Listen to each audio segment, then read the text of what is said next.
Okay, folks, I'm sending you this cast here so that you could look at these documents more intelligently. If you struggled or didn't know what to do with these documents, you have to understand the evidence in order to do a document-based question. So we talked about that a document-based question is a question by which you have to create arguments based on documents. So if you don't understand the documents, you can't make the argument. So I'm going to go through these documents. There's some documents here that some of you don't have to look at because you have a different problem, but I want to go over all these documents in this next 14 minutes. And this will help you, first off, to craft the answer to the questions that you need, and then to use the documents to make the organization of your claims, and then eventually to write. Okay, so the first piece is a map. This is a map, looks like of the Mediterranean Sea area. You have Europe here and Africa and Southeast Asia over there. And the map says the expansion of bubonic plague, and there we have it. So you look at the key. You have to look at the key here and understand we have 1347, the middle of 1348, so imagine that to be June. By December or the end of 1348, and then 1349 and 1350, etc. So you'll notice that in 1347, the plague had covered this places called the Crimea, this peninsula in the Black Sea, Asia Minor, in the Middle East. Now, and by the middle of 1348, you could see this orange, more darker orange color, that the plague had spread throughout what is now the Greece and the Balkan regions, Italy, most of France and the eastern parts of Spain, and a large swath of North Africa. Okay, now by the end of 1348, that band had kind of moved further northward and westward. So it's pretty much all of France to the Bay of Biscay and the Atlantic Ocean and to the parts of West Africa. Now we go into 1349, which we're looking at the whole year. You'll see here that the plague has gone into this area right here, into the swath into Central Europe, and has expanded. Oh, by the way, notice that the plague had gotten to London by by the end of 1348. So it extends through the rest of England and a good part of Scandinavia. In 1350, it expands more into Poland and northern Germany. 1351, it's really catching into what is now modern-day Russia. And in by 1353, the plague had reached into the frontiers of Western Russia right there. So you can see the plague has spread. Now, if you look at this, one more thing, you notice that this blue line represent major sea routes. We talked in the late Middle Ages, trade was growing a lot in the Middle Ages. So you can see the trade routes are coming from these regions and are moving into the coastlines of southeastern Europe and eventually into, if you look back up here, it moves us up into England too and into northern Europe. So those are the trade routes. So the bubonic plague first enters Europe, really you can see through the south, and again on these trade routes. And we can see it gets to Sicily by the middle of 1348. It gets to London by the end of 1348. If you go back to this map, you can see right there. And the rest of England by 1349. The last region to be affected we saw was that area of Russia. Now, why would it follow trade routes?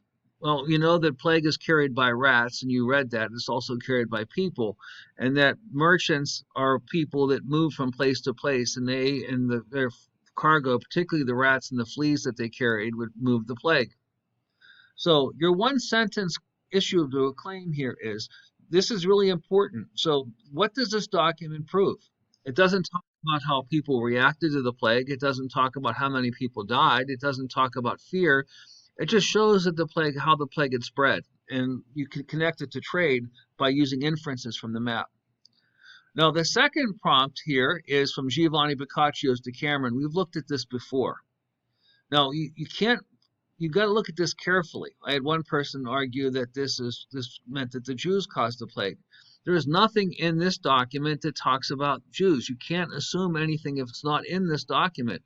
This document has to stand alone as we analyze it.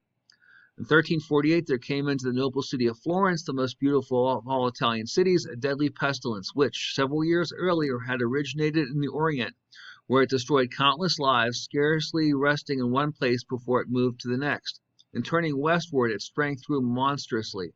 No human wisdom, no foresight had any value. Enormous amounts of refuse and manure were removed from the city by appointed officials, and the sick were barred from entering the city, and many instructions were given to preserve health. But as useless were the humble supplications to God, that meaning prayer, not given not one time, but many times in appointed processions. All and in all, in other ways, devout people called on God. At the beginning of the spring of the year, that horrible plague began with its dolorous, misery-causing effects in a most awe-inspiring manner. It began with swelling in the groin and the armpit in both men and women, some which were as big as an apple, and some which were shaped like eggs. Some were small, and others were large. The common people called these swelling gravicocculi. From these two parts of the body, the fatal gravocchi would begin to spread, and within a short while would appear over the entire body at various spots. The disease at this point began to take on the quality of a deadly sickness, and the body would be covered with dark and livid spots. That's why they called it Black Death, which would appear great in number on the arms and thighs and other parts of the body. Some were larger, widely spaced, while others were small and bunched together. Just like the gravocchi earlier, these were certain indications of coming death. To cure these infirmities, neither the advice of physicians nor the power of medicine appeared to have any value or profit. Perhaps either the nature of the disease did not allow for any cure, or the ignorance of the physicians did not know how to cure it. It was a consequence. Very few were cured. All died 3 days after the appearance of the first outward signs. Some lasted a bit longer. Some died a little bit more quickly. Some without fever. Others with symptoms. Now, the source, we know that this is a primary source. Giovanni Boccaccio was living in Florence and was talking about the places that he saw and what he had seen. And he said, however, if you looked at the first paragraph, he said it originated in the Orient. The Orient means the East. And we saw on the map, too, that it came from the Eastern Mediterranean and moved westward. The symptoms of the appeared ill with the plague. He talked about the gravocchi and the swellings in the armpits and groin. And he talked about also people being ill and dying in great numbers. And he said it was hard to treat. He said because the doctors didn't know what they were doing, that nothing appeared to work. And they also tried prayer, and prayer didn't seem to work either. So again, now you take a look at this eyewitness account. What do you think a claim could be that would support this idea? How did the Black Death devastate Europe? Now, the third is a picture. So we have to look at this image. And we want to know, let's look at the questions. What are the arrows? Why are arrows used as a symbol of the plague? According to this picture, what caused bubonic plague? And how does the image presented in this picture particularly interesting consider the occupation of the artist? We have to know who the artist is. In one sentence phrase, what claim does this support have? So take a look at this picture. This is a Giovanni Cercambi. He was an apothecary or a pharmacist. He lived up 40 miles west of Florence, which we looked at in the last source. And it was an image created around 1400 in the shadows of the plague. Arrows were typical images for the plague since they seem to bypass some and strike another. So I could be standing next to you, the arrow hits me, I'm dead, and you're unaffected. So it seems like it targets. So you see here, someone talked about these as being gods. If you read this, it says the angel of death is listed right here. You have to read and you have to look at this carefully. You can't scan this, you have to look at it. So you take a look at the angel of death, and the angel of death seems to be indiscriminately kind of targeting people who are left kind of waste by this. Now, if you take a look at this, why are arrows used for symbol of the plague? And it even mentions at the top that the plague would strike some people and other people it would not strike. The cause of bubonic plague seemed to be almost the arbitrary impact of evil spirits or dark angels. And so the fact that this guy was a pharmacist, remember a pharmacist uses like material things, medicines, in order to cure a disease, yet this pharmacist is arguing it's not about something that can be treated by medicine, it's simply the intervention of the angels of death, which is kind of an interesting sense of desperation.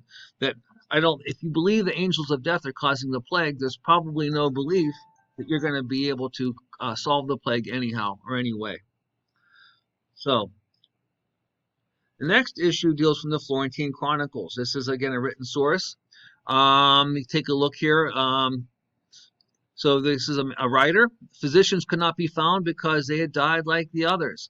And those who could be found wanted vast sums in hand before they entered a house. And when they did enter, they checked the pulse with the face turned away. They inspected the urine from a distance and with some odoriferous block under their nose. Child abandoned the father, husband the wife, wife the husband, one brother the other, one sister the other. So just imagine what we're talking about here is the fact that when someone had the plague, there was such desperation, you would leave your parents or your children because you believed it was sudden death and there's nothing you could do about it.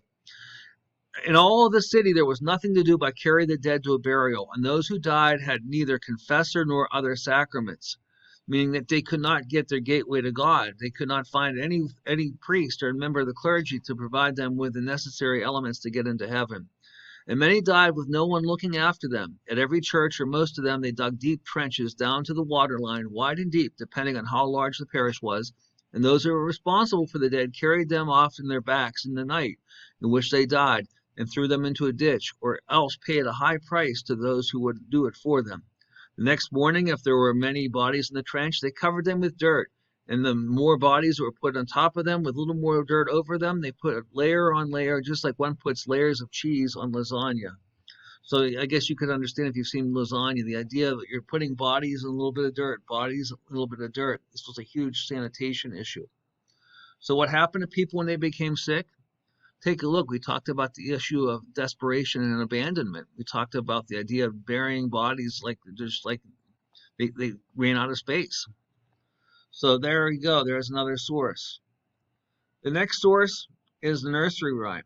Ring around the rosy, pocket full of posies, ashes, ashes, we all fall down. And there's an explanation. A rosy is the rosary beads, that the idea they're supposed to provide God's help.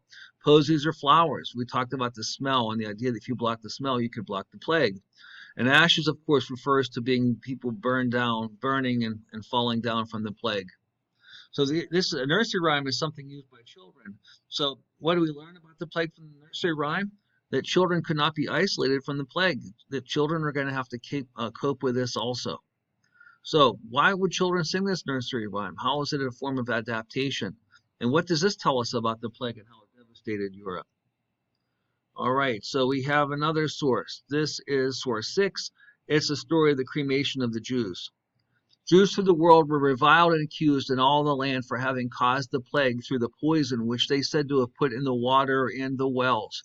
And for this reason, Jews were burnt all the way from the Mediterranean into Germany, but not in Avignon in southern France, where one of the popes was during the Great Schism or break in the church. For the Pope protected them there. Nevertheless, they tortured a number of Jews in Bern and Zophrin, and then admitted that because they admitted they'd put poison into the wells. They were tortured to admit that. And then they found the poison in the wells. Thereupon, they burnt the Jews in many towns. On Saturday, on St. Valentine's Day, they burnt Jews on a wooden platform in their cemetery. There were about 2,000 of them. Those who wanted to baptize themselves were spared. Small children were taken out of the fire and baptized against the will of their fathers and mothers. And everything that was owed to the Jews was canceled, and the Jews had to surrender all pledges and notes, basically meaning that all the debts that people owed them, they had to surrender them. The council took the cash that the Jews possessed and divided among the working men proportionately. The money was indeed the thing that killed the Jews. Catch that. The money was indeed the thing that killed the Jews. If they had been poor, and if the feudal lords had not been in debt to them, they would not have been burnt. After this wealth was divided among the artisans, some gave their share to the cathedral or the church on the advice of confessors. So you take a look at this, folks. Did the Jews really cause the plague, or were they simply blamed? And why were some Jews spared and some were not? And the author even sees why the author makes an opinion why he believed Jews were blamed for the plague. And so then you have to come up with a claim for that.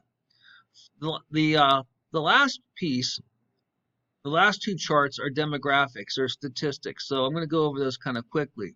You look at different regions of Europe in the time of the plague, and you get a list of how many people lived before the plague and after in those places. And then there is a proportion of the percentage of those that die in the plague. And you have some questions to analyze that. The next one just looks at the overall European population over time. So they're looking at from 1100 to 1500, and you can look at the population very carefully. You'll see that every 50 years, Europe's population is growing, about 5 million in that period, growing 6 million between 1150 and 1200. And you can see that. So this will be it for right now. You want to make sure you do this and we'll be done.